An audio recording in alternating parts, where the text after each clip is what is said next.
Hi, I'm Jamie. This is Dead Dodge Garage, and this beautiful hunk of metal is a 1942 Dodge WD-21, whatever that means. Side note, my computer died the big death, so if this video smells different, that's why. We're back to the greatest in iPhone video editing technology. The model numbers for Dodge trucks from this time are just ridiculous. There are so many different designations. They make no sense at all. I've seen the list of available Dodge truck models in the 40s, and there's many. Let's just leave it at that. According to the owner, this is a 1-ton truck, not a 1.5 ton or any larger, and it's a factory PTO dump bed truck. I have no way at all to prove or confirm that, but I can tell you that the style of this flatbed is very, very similar to the factory flatbed I took off my 48 Power Wagon. And it's mounted on wood in exactly the same way too, so yeah, very interesting. Speaking of Power Wagons, if you know those trucks very well, you may well recognize quite a bit of this one. At least everything right here. It's basically the same. Power Wagon door glass is split, of course. There's a big flip-out vent window, you know, the classic smoker window right there. The dash is identical to the first series Power Wagon. Admire the falling apart speedometer. My truck had that feature too. A lot of the similarities end there, though. The floor is totally different for one thing. Admire the fact that this one's made out of wood. The Power Wagon has a hump in the center, which this thing does not. The battery lives under the floor here, lives under the hood on a Power Wagon. These trucks are known as the Art Deco trucks. The nose kind of looks like, I don't know, a train, something. It's interesting. These civilian Art Deco trucks have a whole lot more style than the flat-nosed military trucks that are kind of based off of them. And of course, there's a ram's head hood emblem. That's really cool. I've owned a couple of these trucks over the years. Somewhere in my hoard of parts, I've got a couple of these emblems. Oh, we might need to fix that. Ah, yes. It does have the same air conditioning systems as the Power Wagon. The windshield folds out, and there's a cowl vent, which actually moves in this one. That's cool. It might be due for a set of front springs. Maybe. I really like these big, gigantic wheels. It's pretty cool. I like those center caps especially. As you probably know, most of our projects around here at Rocket look more like this. You know, muscle cars. But something I've had my hands in a lot over the years, 6-volt to 12-volt conversions. So when the owner called asking to have that done to this truck, Tom volunteered my services. Now, funny enough, the very first Dead Dodge Garage video was doing exactly that to my 1948 Power Wagon. Even funnier than that, I never finished it. Oh dear. I just noticed a leaking core plug. I'm going to pretend I did not. Here's the engine under the hood of the 42. It's a 230 cubic inch flathead Dodge engine. Now in later years, they actually used the longer Chrysler engine, which would say Spitfire on the head there. But this is the Dodge. Now unlike the Power Wagon, which is a glorified piece of off-highway equipment, this truck was intended to drive on a road with like a load behind it. So for that reason, there's no governor under the carburetor. The power difference is noticeable. This thing actually accelerates. I can't show you that right now because the 6-volt battery is super dead. And of course we can't drive it on the road without taillights and stuff, so we've got some work to do first. You know, there's supposed to be some clamps up here to hold the hood in place.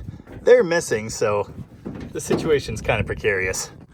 Oh, you'll notice this thing is a vaguely Forest Service green color. It was actually an original all-black truck, which is pretty cool. You see lots of them that are two-tone like this. Red and black, green and black, etc. But this one was all black. If you're wondering how I know that, well, the whole inside of the cab is black. All the paint chips reveal the shiny black, but most importantly, the firewall. Those usually clean up really nicely. This truck's equipped with an oil filter. I don't believe that was standard in 1942. Oh, you may have noticed the cylinder head's all shiny new. That was done very recently.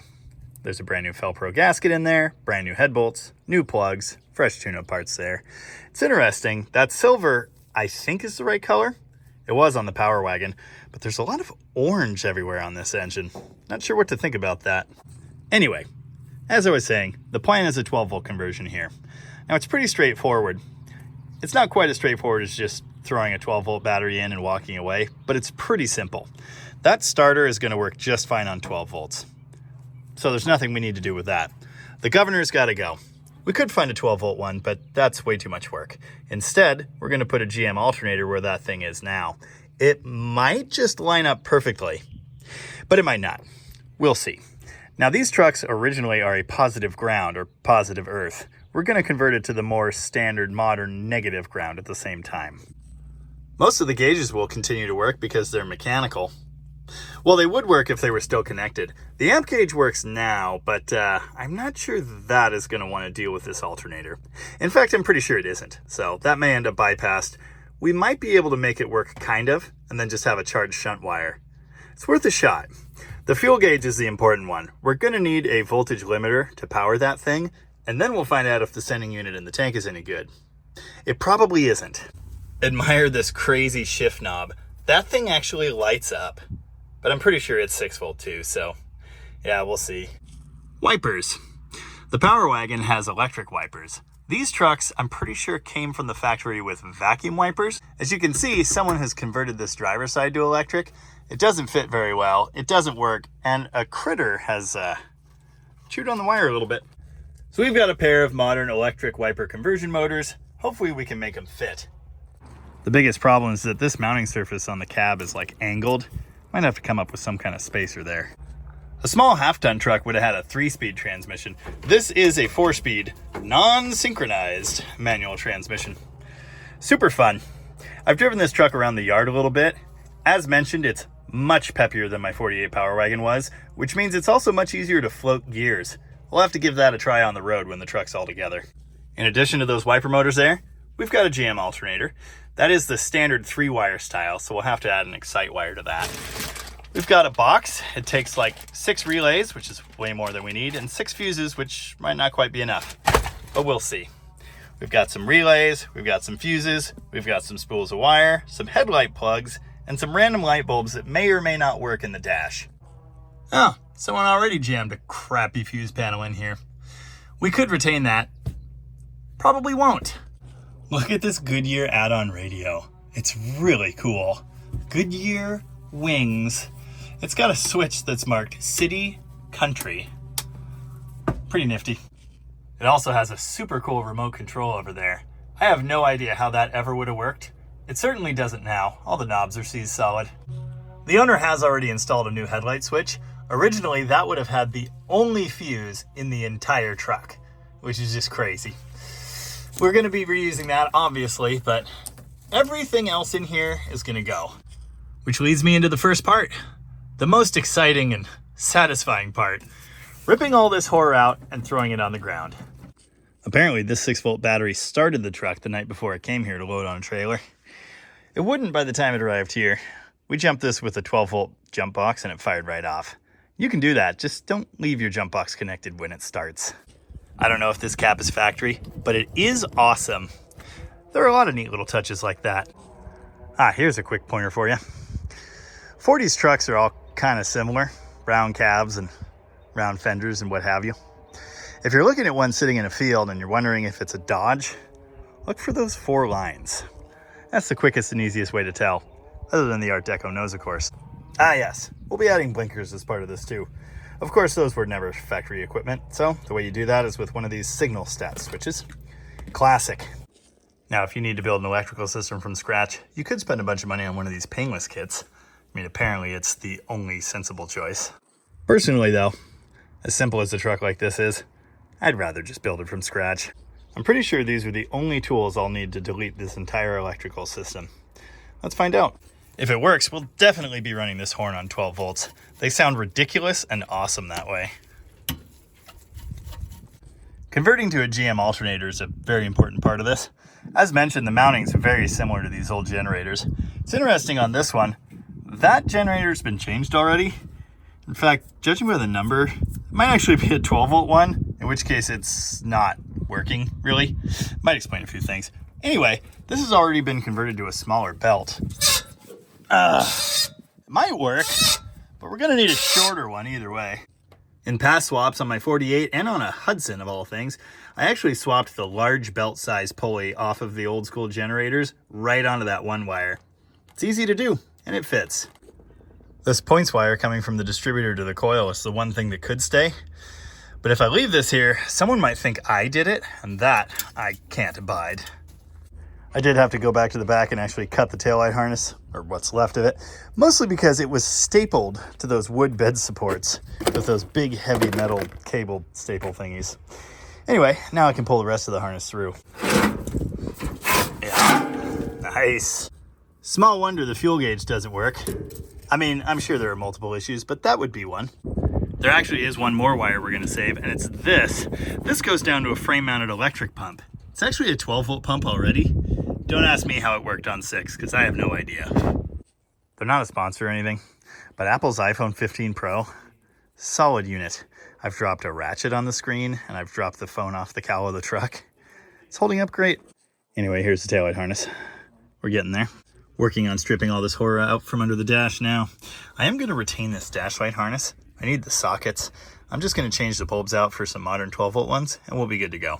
In case you were wondering, the number I found for that in the parts store was $18.95. We'll see how bright they are.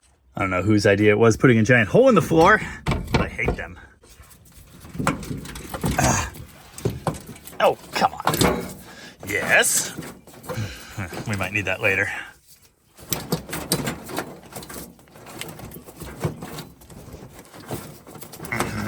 Ow! There we go. Oh, wiring harness? Nah, it doesn't have one. I did the delete. Now it's time to pull the generator out. But first, corn dog? Some such nonsense. I don't know why making a pile of defunct electrical equipment on the ground brings me such joy. It just does. I'm pretty much done with disassembly, and I'm basically ready to start putting this system together. First, I need to figure out a couple things. Here's one of them, ignition switch. In the last truck I did, in fact, maybe in every conversion like this I've done, I used the original ignition switch to just power up a 12-volt relay. Then I use that to power the ignition. That takes all of the load off the switch, and basically it'll last forever that way. The problem with this one is it's really archaic. This is the ignition output. It's hardwired into the switch. Also, it's kind of broken. I don't know if you can tell. So I'm not very excited about using this. We happen to have a whole bunch of these. These are the 60s dash-mounted ignition switch used in like every Chrysler product. That's cool too because it would give us an ignition 2 circuit for easier starting. It looks to me like the lockout of that might just fit in that. If it does, then we could save the original key, and that would be really cool. The next problem will be mounting this. The later ones use a bezel. On these trucks, that mounts flush in a hole like that. I could do that with this one, but I'd have to grind these off, and then we don't have the threaded hole to retain it. So I'd have to rig up some kind of clamp or drill and tap a hole in it, I guess. Yes, it totally works. Thanks, Chrysler. Well, it's close to not working, but it does work. I had to grind on those 3 flats on there, especially the bottom one. I'm trying to create a spot I can put a screw in, but I'm not sure this will work. We'll see. I also had to grind down one of the tabs on this side that's supposed to clip the electrical connector in place. That's fine. I'm not even sure if I'm going to use it, but if I do, I'll modify that too. I'll probably bend the headlight switch contacts here like that way to make some more space, and I'll probably wrap the switch in tape.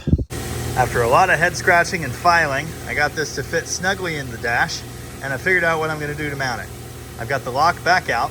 I'm going to drill a hole, just like the original one has. Then I'm going to tap it to the same thread to accept the original set screw. This is a number 10 course, 24, 32, fine thread. Number 10 fine thread. And I actually magically found the right drill bit for that, which I almost can't believe. Steady. Don't ruin everything. All right, it's almost centered. Good enough. I'm getting bored. Why is this chuck so wobbly? Almost like I know what I'm doing, but not quite. Ooh, big boy chips. Tappy tap tap. Man, aluminum is so nice to work with. It's not much, but it's honest work. Because there's a little less meat there, if this thing tries to bottom out on the lock cylinder inside, I'll just add a washer. Everything will be fine. There you go.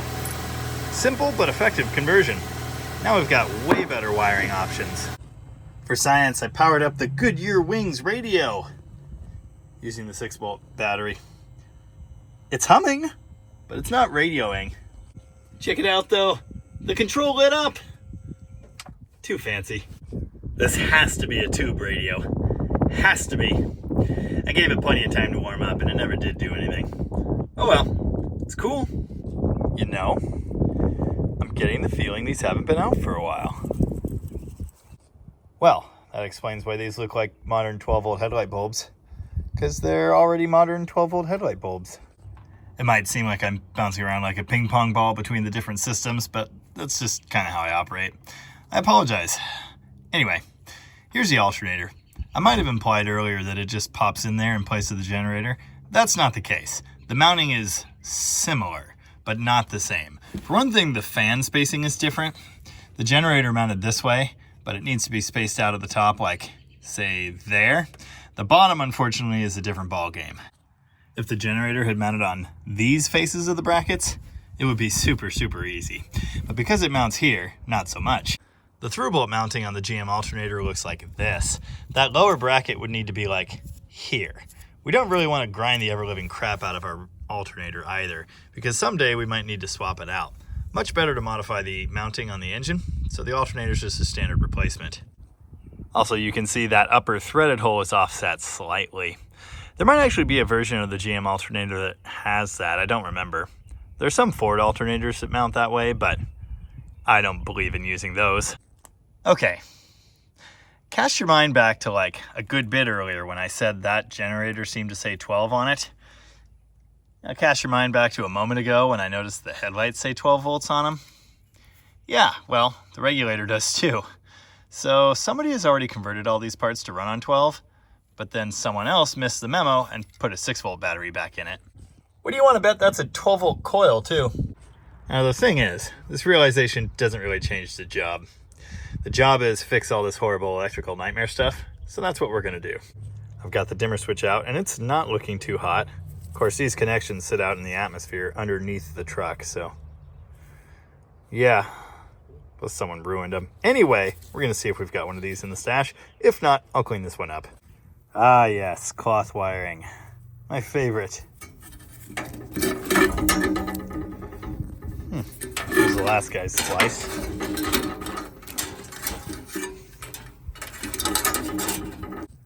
The factory headlight wiring is a little goofy.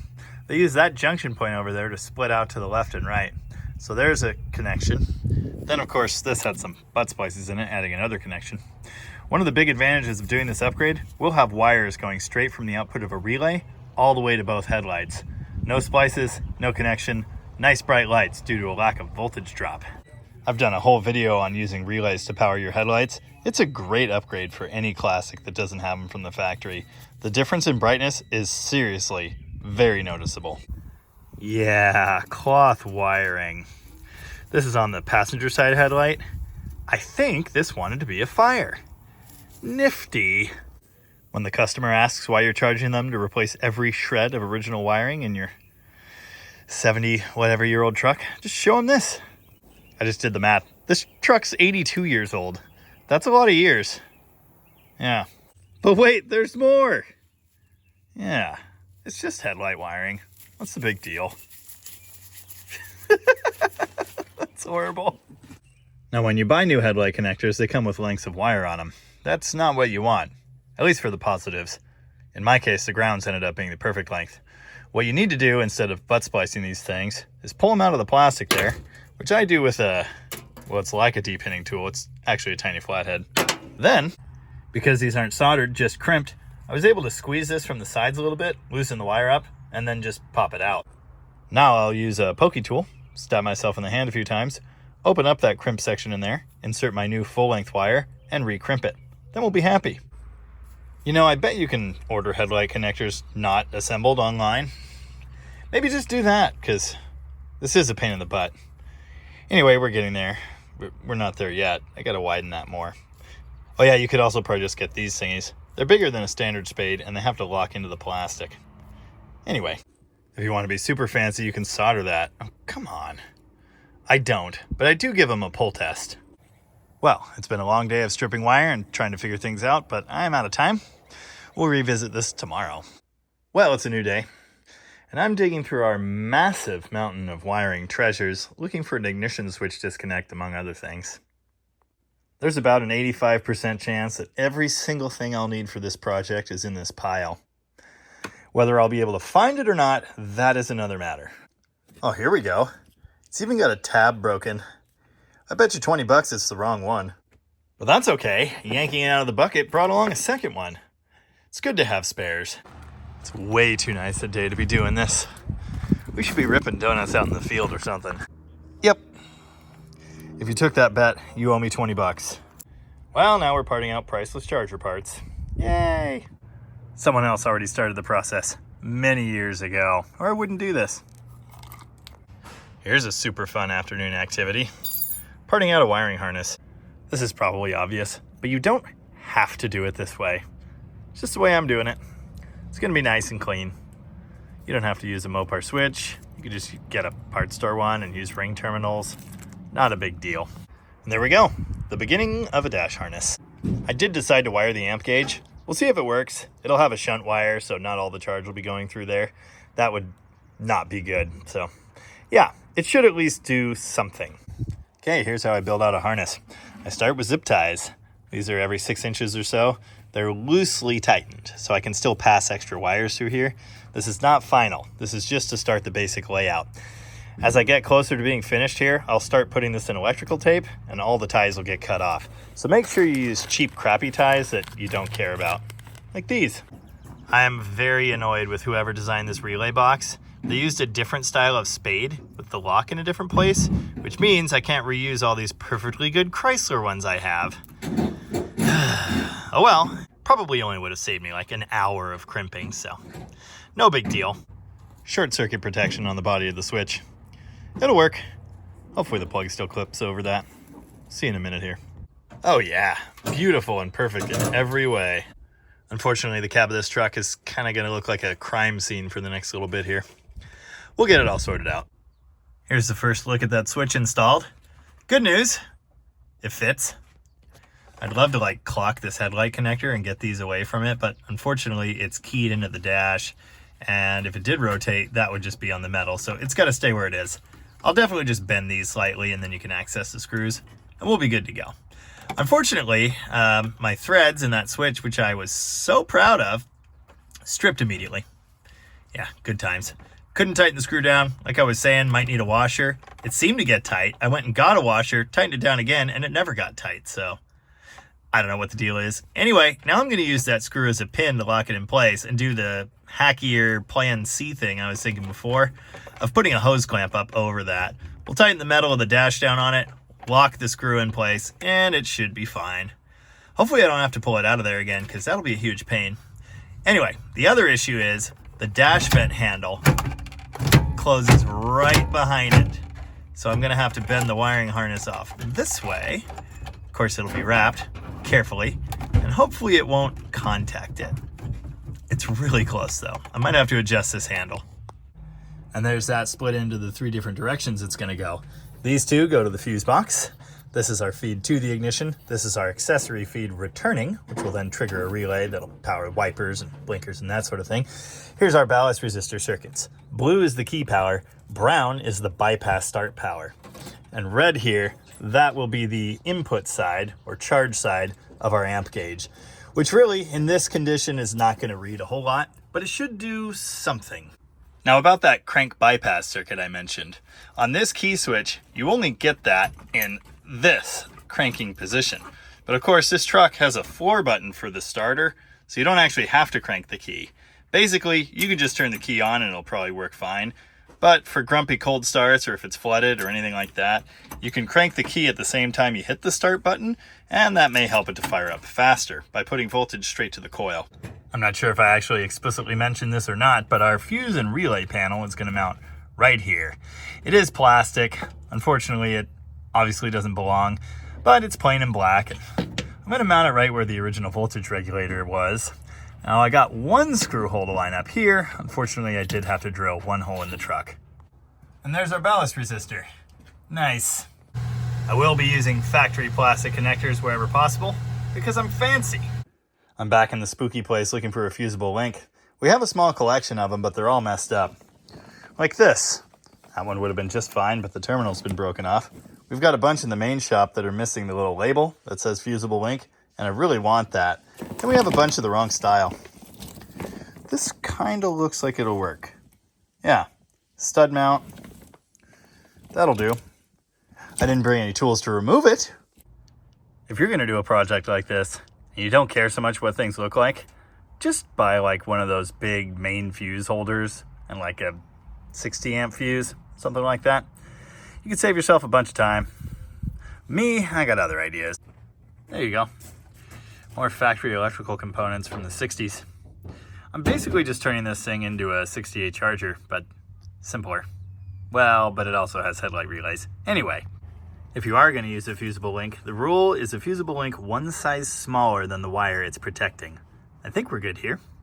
Really glad I found this baggie. It's all the leftovers from Austin's Red 71 Challenger. This is stuff from the American Autowire kit. A lot of their stuff was aftermarket, but some of it was factory style stuff. There we go. A new main power wire assembly. Ooh, pizza. Not up for debate. Who knew that the most time-consuming part of all of this would be making the little mounting strap for the turn signal switch? I certainly didn't. Hopefully it works also. There was a bit of a learning curve to that. Well, it's mounted, but still not very securely. Anyway, I feel like there should be a rubber strip in here or something. I do love the utilitarian nature of these old trucks. Seeing a bundle of wires visible like this, not a big deal. Kind of seems right. Seems like I've been using fire in every single episode lately. It just has so many great uses. Whoops. Like overcooking your heat shrink, for example. Okay, obviously it's still zip tied and not wrapped, but the ignition wiring for the ballast resistor and the coil is all done. It comes down here, ties into the main harness, and then the points wire continues down here to the distributor and the points. I've got my two fusible links in place on the main power stud there on the starter. Notice those are actually parallel systems. Essentially what I've done here is set up the factory amp gauge to work, but also set up a fuse in the relay panel to run the ignition. It'll power through either one. In the case of a dead short, it'll probably melt one of those fusible links and blow the fuse in the box. Or maybe it'll blow both links. I don't know. Either way, the ignition is protected, but there's some redundancy involved there. I may need to replace this cable going to the starter, which of course now is the positive cable. Used to be the negative cable. At the very least, I'll have to resize the terminal to the battery. I might need to replace it because it's so chunky and high quality. There may not be enough room on there to get the charge wire on the stud, which I need to do. I don't have the alternator installed yet because I've got to make or modify a bracket. I'm going to try and run it anyway. I know I said I'm reusing the fuel pump wiring, but I did have to flip the wires on there so the polarity would be correct. Otherwise, it would probably be trying to pump backwards. Okay, infuriating features of this fuse box. These contacts are tiny. They can only house one good-sized wire like the one I chose for the main supply wire here. So that means I can't double them up like I'd really like to. Well, that's okay. I can make a bus bar out of this nice piece that these terminals shipped attached to. Of course, it doesn't magically line up with the holes, but I can fix that. But it's too tall to fit in there, so I fixed it. Oh, it gets even better, because after all of that, I realized that that won't even hold a 10 gauge wire. It's for like 14 gauge. So I'm gonna have to solder the crap out of it. It'll work. Yep, it's soldered. Don't worry about the fact that it's kind of been on fire. I went ahead and repeated that to make a bank of fuses powered by the accessory side of the ignition switch, only with less fire.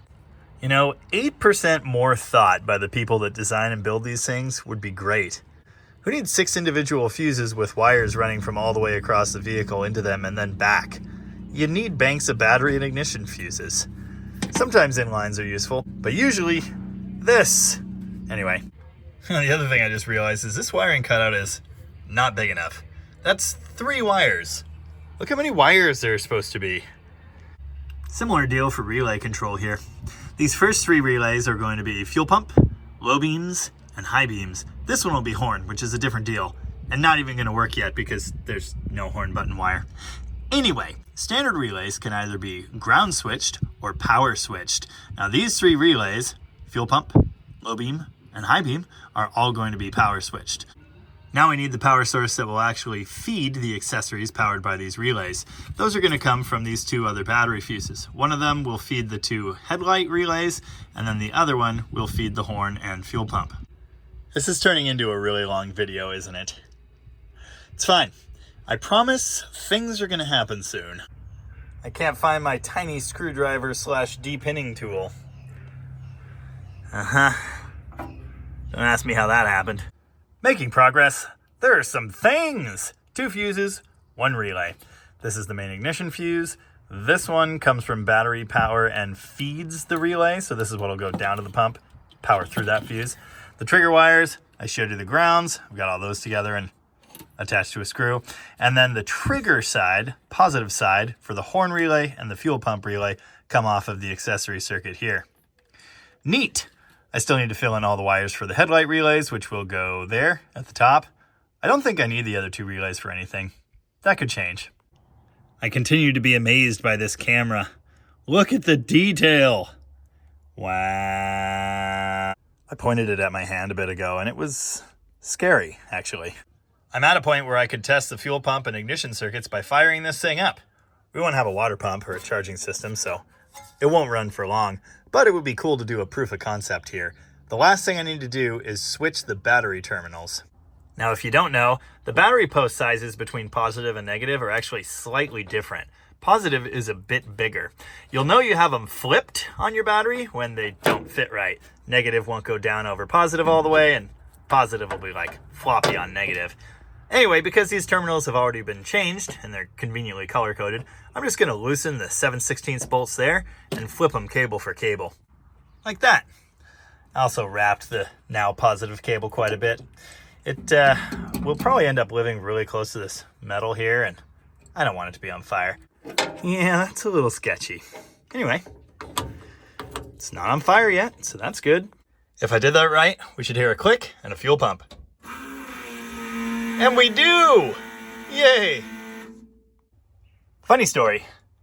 I hadn't wired the amp gauge. The wires were just hanging out back there.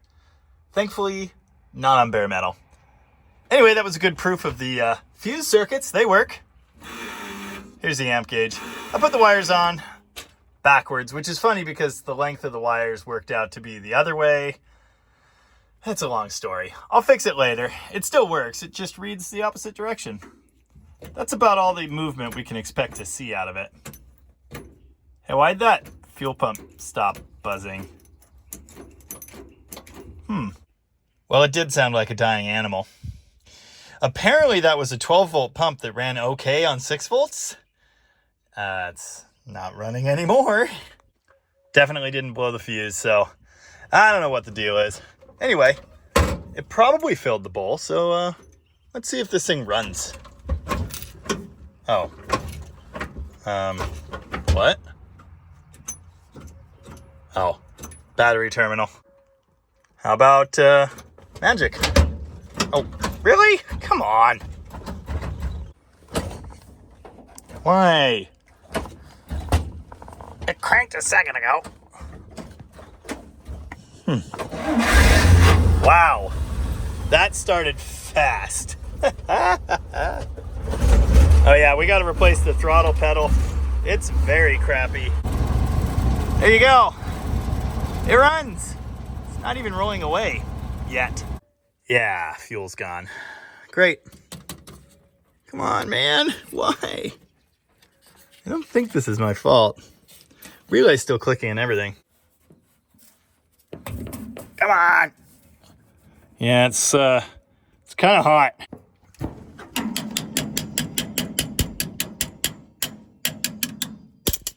Well, okay. Anyway, you heard how fast that cranked over. Just immediate. Very nice. That is the biggest benefit of the 12-volt system. There are others, but yeah. I wish I could have started it for you on 6 so you could have heard just how terrible it was. This looks like a pretty standard Carter fuel pump to me. It's also hot, so yeah. I'm going to run the number and verify it was a 12-volt pump. Carter 4259 BD 6-volt pump. So I guess the owner was misinformed. Anyway, it's dead now. Man, I made an amazing mess today. Got it all cleaned up, but it took a while. Didn't make as much progress on the truck as I thought I would. Really thought we'd be like doing burnouts or whatever, but no such luck. At least we got to hear it fire. I'll get back to this horrible mess sometime next week, and then we'll make more things happen. Can't wait. Well, it's days later, and I'm back on the 42 Dodge. Some parts appeared as if by magic. For one, a new battery. It even fits. New high beam switch. Nice. New gas pedal. That's gonna be fun. It's a little different than the one that was on it, but we'll figure it out. The new fuel pump's out for delivery, but it's not here yet, so I'm gonna keep going on wiring bits, I guess. Back to where I was quite a while ago, wiring up the headlights. What I did here is, as I mentioned, installed new full-length wires in the connector, which was a humongous pain. I've got the routing of this harness just kind of eyeballed. I've got the lengths of the wires here pretty close. Now, I haven't cut them off yet because that would be dumb. I do have them marked where I think it's going to end. I'm going to wrap at least the first several feet of this harness in tape before I jam the wires through here and put all of that in its home. Then, of course, once we've got it terminated to the relay box, we'll do the same thing again on that side. If you've got multiple wires you need to pass in somewhere, tape them together. It helps. Why? Just why? Well, yeah, I got slightly more organized today. Slightly. I got fancy and went and dug up some OE style wire clip holder thingies. They're from later cars, of course, but good enough. Now, of course, these cheapo generic ones would work just fine, but that's not who I am as a person. I'm going to string a couple across the firewall and the inner fender on that side. I actually am going to reuse these OE ones. Originally, the headlight wiring dangled off the rods and came down this way. I don't think we need to replicate that. So I'm going to run it across the firewall and then across the inner fender, same as on this side. Oh good, my fuel pump's here. I lost one of the world's tiniest screws trying to screw down the headlight ground. Wasted a whole bunch of time looking for it too. I'm giving up. Maybe it'll reappear by magic. Got that started somehow. It involved a lot of swearing and a pair of needle nose pliers. Circuit testing the headlights with the power probe. Here's low. Oh, whatever. Kind of hard to do. Anyway, low and high. Nice. If you're doing this on one of these trucks specifically, well, anything really, before you button up your headlight, you want to make sure that ground in there is good. On my Power Wagon, I actually had issues with that. First, the lights were all dim and terrible. In fact, on one side, it wouldn't work at all. Make sure you got a good ground. If your entire headlight bucket is loose, well, that could be a problem. And there's passenger side headlight wiring. Nice. Added that clip. Don't ask me how I got this electrical tape to exactly where it needed to be. I have no idea. I'll be wrapping that in with the ignition wiring, obviously. So the headlight wires are cut, ready to be terminated at the relays and then wrapped up, and that'll be all good to go. I do still have to find another of the world's smallest screws for this. But I'm going to continue on with the headlight wiring first. This is our floor dimmer switch, our fancy new one. This one actually has screw terminals instead of bullets, which is nice. It's in really good shape. Now your input is the wire in the middle there. The outputs are these two. Really doesn't matter which one's which, they work the same. It just switches between the one and the other. Now it only takes 3 wires to make the circuits work. Power in, power out low beam, power out high beam. In this case, I've got 4. The 4th one there is for a high beam indicator. This is really the only place I have to split it off, so there you go. Now because we're using relays to power the headlights, these wires and dimmer switch will basically have no load on them at all. They should last forever, which is great. In case you're new to crimp connectors, you always want to give that a tug. Make sure you got a good crimp in there. I often have problems with these fancy, expensive snap-on crimpers because they don't crimp those red ones hard enough. So yeah, always check them. If it pulls out now, you can redo it. If it pulls out later going down the road, that kind of sucks. Instead of using butt splices and stuff to connect multiple wires downstream, it's always nice to join them together at points like this. Much, much cleaner. This is definitely set up for those open-end sliding connections, but I much prefer the loops. And there's the high beam switch and harness all made up. Of course, this gets shoved up under the floor and bolted from inside the cab. Once it's in place, you won't be able to reach this harness, so I want that part ready before I install it. Okay, now I'm just routing circuits, adding wires as I think of them. Here's our high beam light wire going into the cab. The blue wire that's going to power the dimmer switch, that goes into the headlight switch, so that's terminated now. Well, it's not terminated, but it's routed and cut. And then I added this orange wire, that's going to be the battery feed to the headlight switch. You know, having the headlight dimmer switch wires the same colors as the headlight circuits seemed like a good idea at the time. Now I'm not so sure. We don't actually have the high beam indicator light, it's missing, so we'll have to come up with something for that. Hanging out under the dash again, lots of fun. As you can see, I did end up clamping the ignition switch in place. So it's clamped to the metal frame there. There's a loop with a split in it, so that closed on the switch. And I've got the screw in place there, you know, the one that immediately stripped out. So that's acting as like a locating pin, basically. The clamp's holding it in there tight, so yeah, this seems really good. I also reversed the wires on the amp meter, amp gauge, ammeter, whatever you want to call it. And note to self in the future, red goes to the right. Now I get to terminate all these wires for the headlight switch. Yay! Now I'm trying to get all of the circuits, at least all the lighting circuits, figured out before I start terminating things and wrapping the harness. I'd like to only do that once. Anyway, I'm doing taillights now. So I've got yellow and green and something we'll call brown, even though it's totally not brown. That gives you your left, your right, and your running lights. And then a blue wire for fuel sending unit. I'm gonna wrap them up and shove them through the frame, I guess. We're gonna need a bigger roll of electrical tape. I kind of eyeballed where the fuel tank wire pops out. Hopefully it's close. Once I'm done wrapping this, I'm gonna pull it out of there and then feed it all the way from the back of the truck back in. Can't wait. And now I'm feeding it through the frame. It's a super great time. Notice I taped everything up at the front of the truck. I left the rear here loose and long and unsecured because I don't really know where everything's going to end up. But I know where everything will end up in the dash, so that ends easy. Sure love eating rust particles.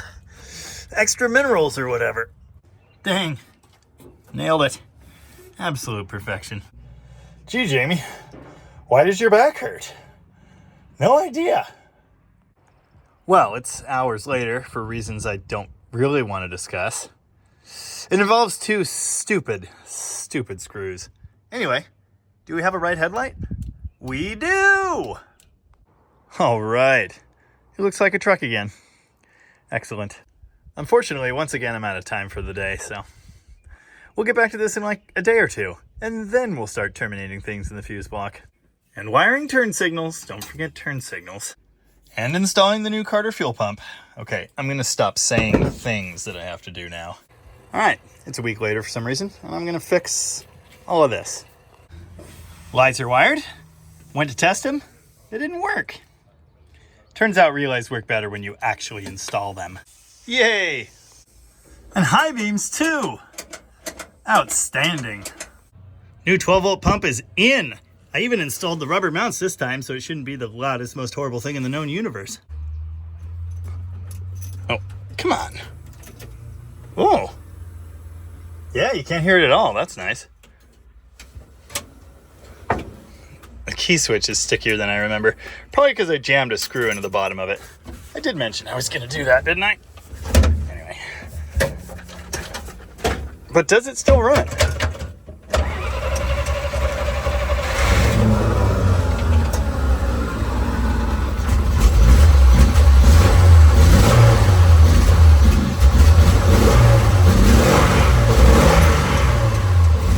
It do! Oh yeah! It's all coming together. Again! Kind of hard to tell because it's daytime, but look!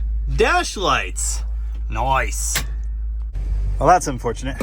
I wired the cowl lights, and it looks like they've already got nice new bulbs in them, but they do nothing. About to dive in on wiring the turn signals and tail lights and what have you. But first, this thingy was not staying put, even with all that hard work I put into the mounting strap. So I asked Trev, who hoards everything, and he had a bicycle inner tube to cut up. It's absolutely perfect, and this thing doesn't move now. Continuing with the theme of jumping around from thing to thing, I decided to take a second and figure out the wiper wiring. Now, this is kind of goofy. These are actually Onyx Auto wiper motors that are sold by the Power Wagon site. It's a slightly different part number. I don't know if they use different adapters or what. These are supposed to be for like an M37. We're going to make them fit on here. They kind of need like angled bezels. I'm not sure what to do about that just yet. But I wanted to figure the wiring part out. So what's weird about this is they're individual motors. They have individual switches. It says right on these motors that they're self-parking, so that's cool. But it's not what you would think. You don't like put power to it to make it work. You ground it to make it work. And then if it's actually like case grounded, it parks itself.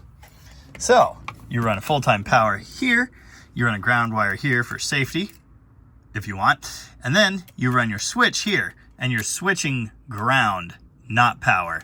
Very goofy, but it does the stuff. Come on. I guess it's parked. Whatever. Anyway, the point is it works. Now that I know that, I'm going to run a power and ground feed up there using the classic electrician's trick. Attach the new wires to this crappy old frayed wire and just yank them through. Carefully, of course. That usually works. But apparently in this case, the hole is only big enough for one wire. Oh, or you just like push the wires up through the wiring passage behind the dash instead of whatever random crack or hole they had this put through. Yeah, anyway. Now I'm working on taking this old motor out so I can get the new one in. And I noticed this. It actually had offset bushings, but for some reason, they put both of them on the outside of the cab, thereby making them do nothing and creating a water leak. There. Should be like that. That way the motor will sit in there this way. The stud will come out at a better angle for the arm to hit the windshield, etc. It is unfortunate that I have to take out this nice American-made Bosch to put in a Chinese piece of garbage. But it is what it is. It's what we could get. Also, this one doesn't park itself. Not that that bothers me at all. I'm not going to pitch it in the garbage can anyway. And they don't fit. Yay! I used to have this great shirt that said, "I void warranties." So true. Well, it's kind of goofy, but I think it works. I don't know why the post has to be so tall. Jeep stuff, I guess. Moisture intrusion could be a problem, potentially, someday, maybe. But that cover wasn't gasketed anyway. You know, I think it's fine. I definitely would have preferred a factory-style pull toggle, but, you know, these came with the wiper motors, and it is what it is, I suppose. And they do fit in there, so that's the good news. I think I've mentioned that generally 6-volt horns sound awesome on 12-volt. Well, I went to put power to that to test it. It gave me one little, oh, and then nothing.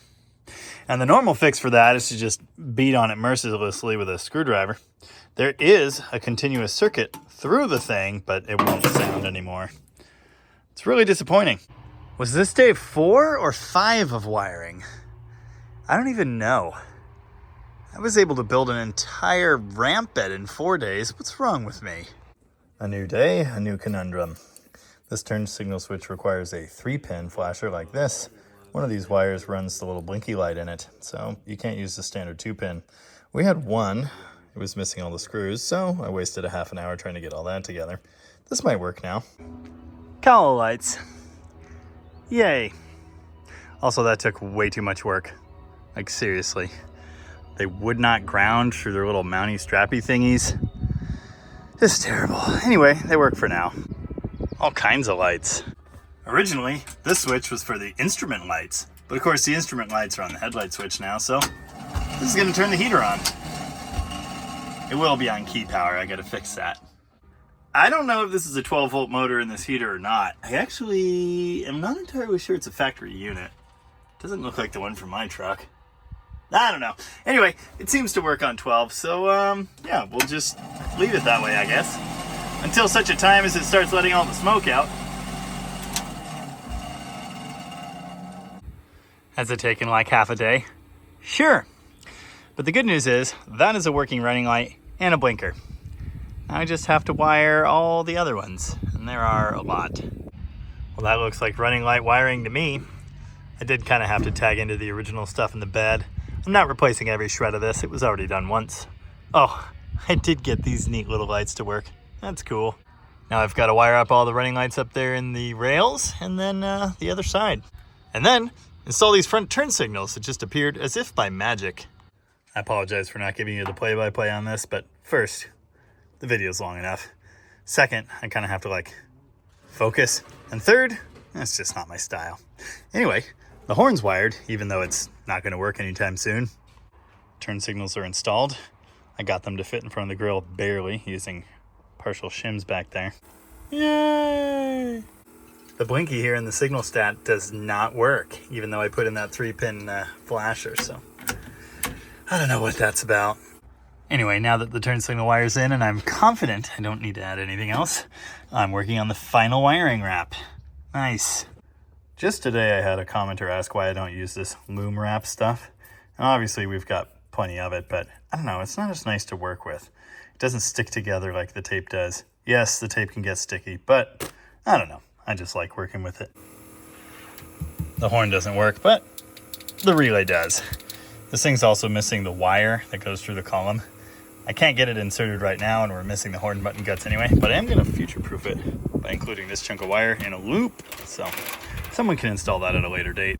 And with that, I'm actually done with the fuse and relay panel. So now I can install the back cover, except I can't because that mess of wires just not fit through that tiny hole. So I need to enlarge that, and then wrap the wires, and then install the back panel, and then I can screw that down. Lovely. This is so stupid. I enlarged that opening by a lot, and it still only barely fits. And the crazy part about that is, I jumped fuses and relay leads together, so there are way fewer wires running into this box than there could have been. It just boggles the mind. Now that everything's all wrapped and tucked in its home, this is probably a good time to make sure stuff still works. And it does! One thing I do still need to figure out is a fuse and relay chart for the underside of this box. I took out the cheesy one they shipped it with because it was pre-labeled for things like EFI and fuel pump. Oh, we do actually have that one, but the point is, I gotta come up with something. I really wish this cover was just plain, but it's got their name embossed into it. It's okay. It's a little plasticky and cheesy, but, you know, still relatively nondescript. Now, I'm not gonna stand here and lie through my teeth by telling you that my wire wrap job is like the tidiest or perfect or beautiful, but I like it. I'm happy with it. It approximates the factory Chrysler style and it looks pretty decent, so yeah. Oh, a quick note about tape. This is what you want, the good Scotch Super 33 Plus. That's the good stuff. It doesn't get as sticky and horrible, and it's much nicer to work with. That's why I insisted Tom bought this stuff to finish out this project. Not all of it is this, but the bulk of it is. Wiper stuff. Power in, power to the other motor, ground to the other motor, and then the switch, which again switched on the S terminal there with ground like this. Oh wait, hold on, wait, hang on, hold on. Like this.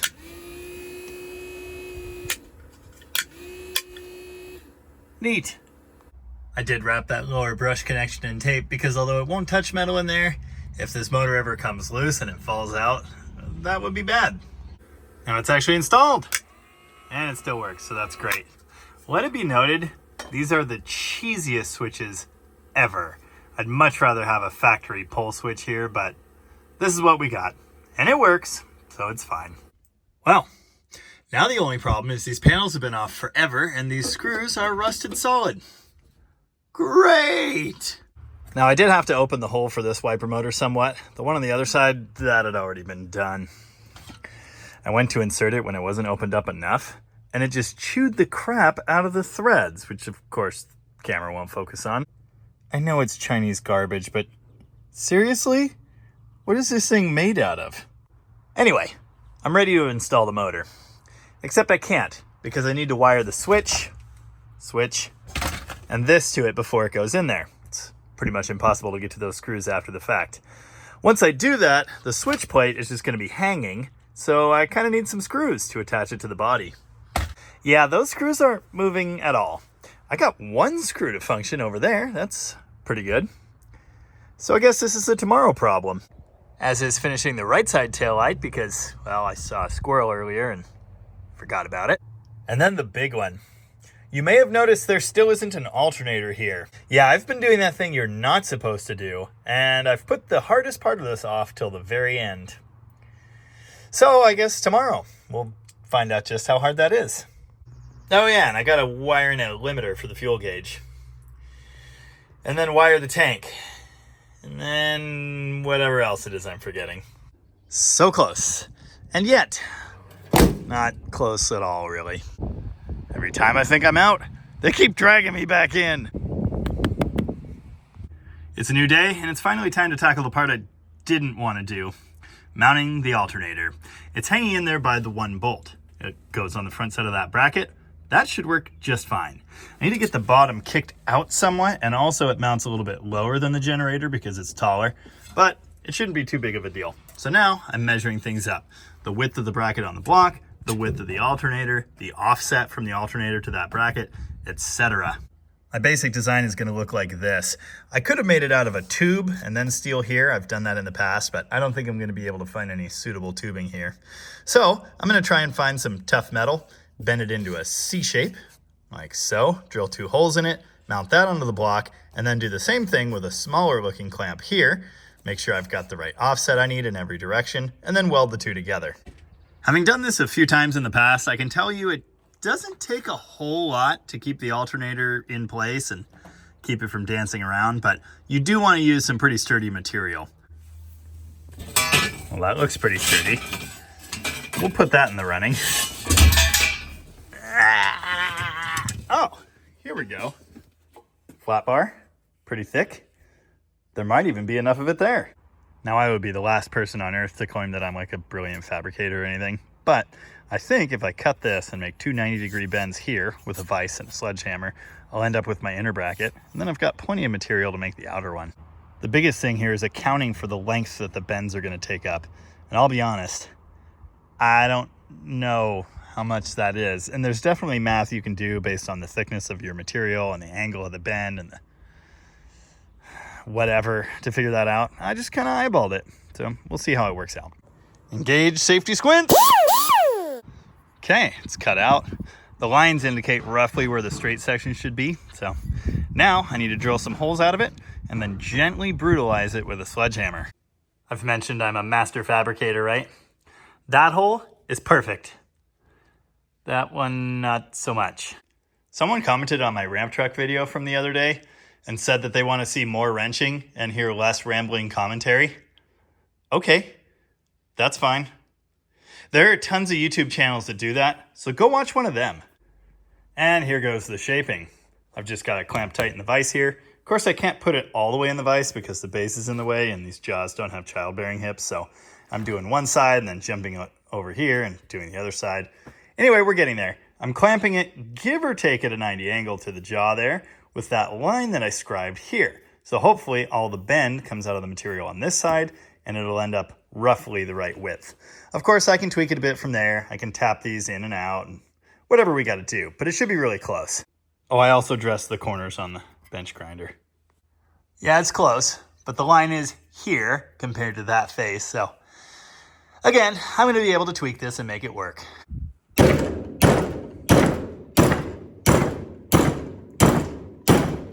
Don't worry about the fact that that bend's ugly. That's a pre-existing condition, which I'm still working on, but my math is off by a lot.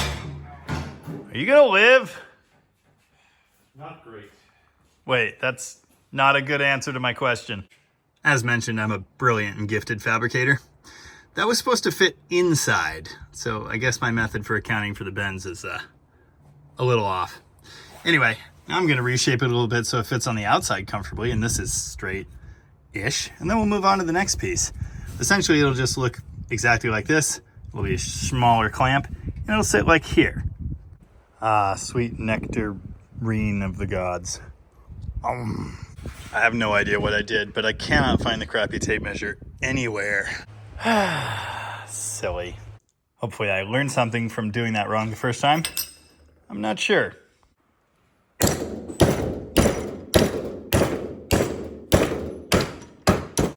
Well, I must have learned something, because there's my mark for the inside, and it's pretty close. Close enough. Perfect it is not, but it is the right size. Nice. Okay, alternator mount clamp is installed on the alternator. As you can see, I need to do some trimming here. For one thing, we don't really want the fan to hit it. And for another, we need that corner to clear the body so this can turn almost straight that way. We need it at a bit of an angle. That's gonna give us our rise between this mount point and the mount point on the block. But yeah, we need to be able to swing in there without hitting anything. There we go. After a couple rounds on the bench grinder, we've got absolute perfection. Can't possibly hit the fan, clears the body at the back, and works at any angle we need it to. After some careful measuring and random stabbing with a marker, here's what I ended up with. Now I just have to weld these two pieces together and make the union permanent. I will say I ended up with about an extra ½ inch of kick out for the bottom of the alternator there than I really needed. I could re-drill the holes on either one of these brackets, but what I may do instead is just find a ½ inch longer belt, and we'll call it a day. Time to party. Yep, it's welded. All right, I'm officially making this too nice. Oh, I'm definitely gonna win a Fabby for this one. At least to be nominated, you know, would be nice. Magnificent. While that dries, I'm gonna eat a sandwich. Well, it's quite a bit later because stone soup, but bracket's dry and ready to install. That looks like a mounted alternator if I've ever seen one. The belt's even, well, it's straight-ish. I ended up going for a 48-inch long belt that we had here on the shelf. Brand new, good quality part. I'm happy with that. Hey, make sure you've got clearance for your fan blades. I do, so that's good, but just check that. Now that it's installed, we can move on to the comparatively very easy part, wire it. There he goes. Now a quick word about wiring these alternators. This is not the one wire that's self-exciting. You just plug in the charge wire, hook it to the battery, and you're done. This is a 3-wire, non-self-exciting alternator. It is internally regulated, but that regulator needs some kind of signal to tell it what sort of power the battery is seeing, so it knows how much charge to put out. Now there are 2 connections here. I've got battery power run to number 2, that's typical.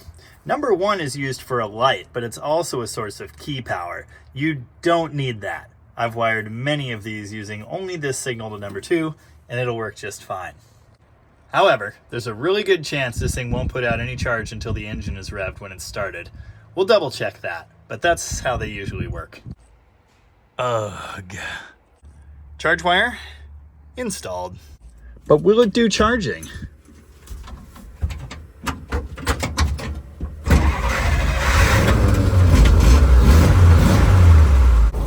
In a word, yes. You know, it turns out if your seat gets rained on, it'll be wet. And then if you sit on it, you'll be wet in places. I shut it off and restarted it. I did indeed have to rev the engine lightly once to get the charging to charge. Again, that's pretty normal for these alternators.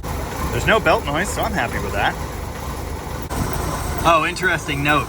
On my 48 Power Wagon, I reused the original pulley off of the generator. That worked. I was able to use the big original belt, which this already didn't have. But that spun so slow at idle, it did not charge. This one charges at idle great, as long as you excite it. Okay, I'm gonna get back to where I was yesterday and finish wiring all these taillights. Then I think we could drive it. Okay, I gotta do something with that. And at least one wiper, probably a good idea. Look at all those lights, except that one, for some reason. Also, I still need to tie up that wire. It's definitely plugged in, so there's probably something wrong in that light. Solved. The contact plate was installed 90 degrees off. Doesn't work so well that way. Yay! So legal. Another job I've been putting off to the very end, voltage limiter for the fuel gauge. You may recognize this as the 60s and 70s style 6-volt limiter that's screwed to the back of the gauges in your classic Mopar.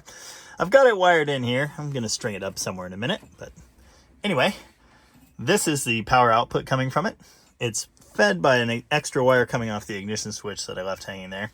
This blue wire is the signal from the tank.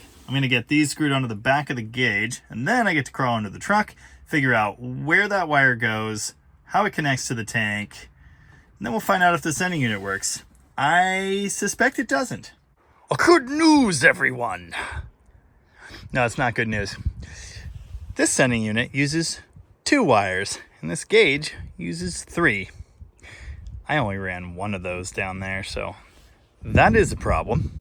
But here's another problem. I did a ton of research and figured out how these things work, and I learned that with power put to this gauge, if you ground either of those 2 posts, it should either swing full empty or full. I grounded one post and then the other, and nothing happened. Additionally, the hardware on the sending unit is rusted solid. So, yeah, everything's going good in the fuel gauge department.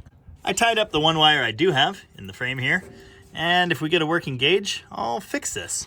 So there are 2 things standing in the way of me driving this truck. 1, our new throttle really needs to be mounted to something. I'm going to cut what's left of those crappy studs off and put a bolt in it. And 2, the wiper situation. We'll see what we can do there. I got the screw to turn all the way off. I really didn't want to set the truck on fire, but here we go. Carefully. Don't ruin the paint. Dude, that one spun out 2 turns before also breaking off.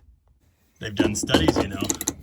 60% of the time, it works every time. Yep, it's a wiper, and it even does wiping. Also, it almost touches there, and it definitely touches there, and I've screwed with the adjustment as much as possible. It's not getting any better. Unfortunately, I'm just totally out of time for this. I can't mess with these other screws, but it's functional, it's installed, so I'm good with it. I know this will come as a shock, but these cheesy import aftermarket wipers are not a perfect fit. But they are wipers, and they do wiping on most of the windshield, so that's the good news. I don't know about you, but I think the individual controls are neat. All right, here's the deal. I am completely out of time. I'd like to tie a bow on this one, and I think the way we're going to do that is with a test drive. We don't have a fuel gauge, but the slosh test says we're good to go. I didn't get the pedal mounted. I'm out of time for that. I think I'll manage. I do still need to go through the carburetor. That's a future project. For now, it's fine. As you may know, I really like these trucks. Oh, come on.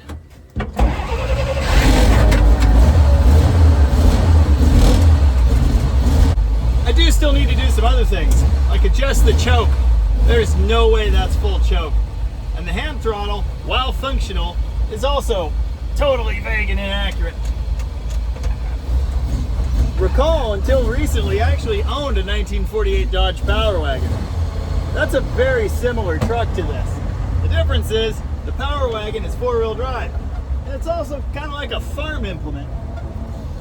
Because of that, those trucks have a governor, and the governor is terrible. It makes driving very challenging. This thing, on the other hand, no governor, and so it's spunky. So the thing I learned on my Power Wagon is that the clutch pedal is totally extra. This is a heavy-duty 4-speed non-synchronized transmission. Especially with the gearing in the Power Wagon, first gear is totally worthless. Let's see if this thing's the same. On note to future Jamie, there seems to be some throwout bearing noise. It's just so much more fun.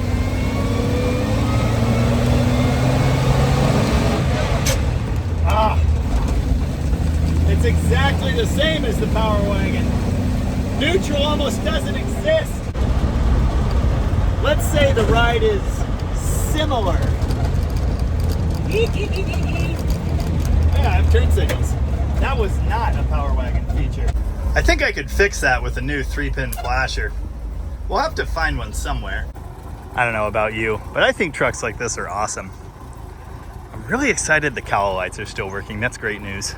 I swear one day we'll revive that one. I like that one. 1942 Dodge truck. The official vehicle of drives bad, rides bad, slows down bad, but it is legal and all the lights work, so that's the good news. I'm definitely going to be giving this thing some tuning, some other tweaks, you know, maybe secure the throttle to the floor, that would be nice. But for now, we're just going to have to call it good on this one. Just a little cold-blooded. I wish I could see this thing at night. Unfortunately, that's not really feasible this time of year.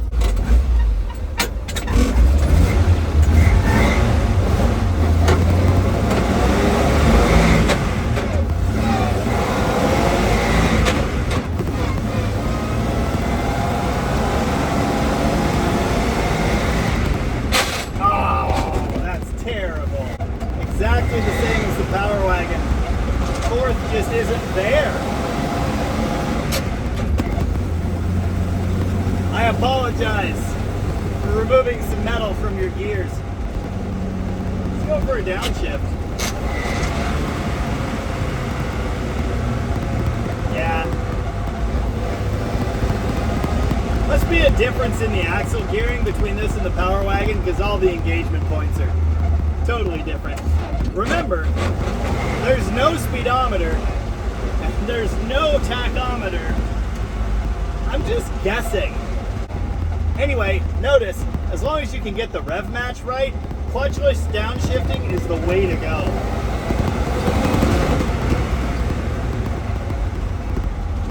It just spun a tire. What? Nice. Pretty cool. Anyway, there you go. I hope you enjoyed another long-winded, rambling, pointless video that showed me doing nothing. I certainly did. This thing's awesome, and I can't wait to work on it some more. And then, of course, an extended test drive, and hopefully I can learn how to shift it. But we'll see. Man, I love flatheads. They're the best. Well, kind of. I will say, this one, spunky. All right. I'm already like super late leaving to drive an hour home, so time to call it for now. Thank you very much for watching. And remember, don't fly too close to the sun with your wax wings. Hey, what's all that? I don't like all that. Oh, I left the driveline brake on and it's covered in oil. That is delightful. But the good news is we're not on fire. I gotta get another one of these sometime. Hey, I need a dump truck. Well, need is the wrong word.